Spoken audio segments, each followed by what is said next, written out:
This here is our mini bridge and XL kit. This here is the bridge. It is a separate kit from the XL here. On this here, actually, technically this one here is part of the bridge, and the flat one here is part of the XL. But I've got them set up this direction here so that the larger vehicles, 24 scales and 18ths, will fit under here fairly easily with this flat plate in here. With any of these other textured ones, they struggle a little bit. So if you wanted to use this for the 32nd scale and 18th to 24 scale, to combine the two together, you would definitely want to set it up this way so that you have a little bit of extra height in here. So there are two tab systems that we have here. One here for the soft floors that allow everything to integrate together and lock so that it's solid on the bottom here.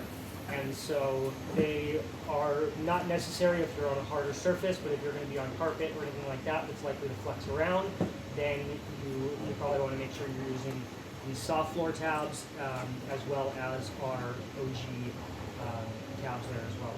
And so in situations where you may want to change the shape of it,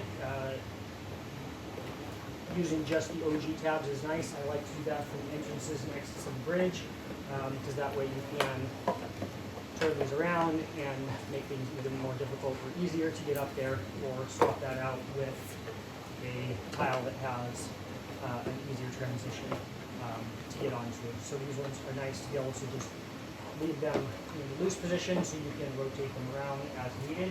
But the bridge, definitely leaving that as one solid piece works a little bit better. And so any of them that you decide, I like the transition and I'm going to keep those two together and I'm not likely to change it, then those are the good positions to have those ones in. But some of these, like I said, you may want to turn them around and be able to change them, and so in those situations, just using these OG tabs are helpful for that. If you are using the soft surface tabs, basically the easiest way to do them is going to be to set up a row of them together. Now, if you're making a large square like this, the outer ones are going to need both sets of tabs, and the middle ones are only going to need these, since they obviously can't go anywhere. So we can lock our row in here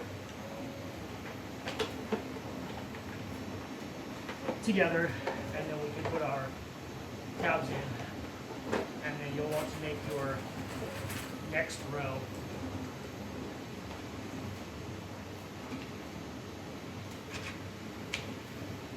here.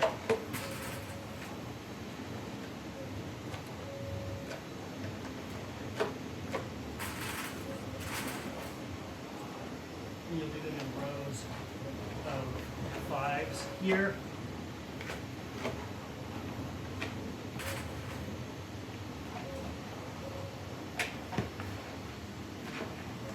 Entire row can connect together, and you may not necessarily need to do every single one on these cross ones. You may just do one per.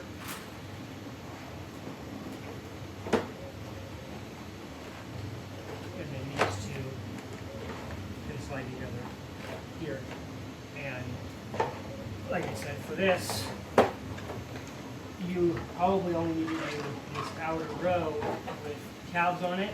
Once you have this outer row locked in, these middle ones, they can't go anywhere. So once you have all of these around, only these outer ones would need tabs. These middle ones, once they've got these, like I said, they're not going to go anywhere. So only the outers need those OG tabs. And so the bridge can obviously go anywhere in this kit. Stick it right in the middle, along the edges, however we want to do that in here.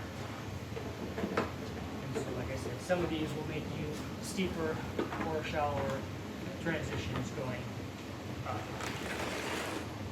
And a system like this can work with anything down 30 scale all the way up to the 24th and 18th. And like I said, they can fit underneath here. It's a tight fit, but they will fit on the larger vehicles. And they will fit on the bridges, but it is definitely a tighter fit than this smaller vehicle.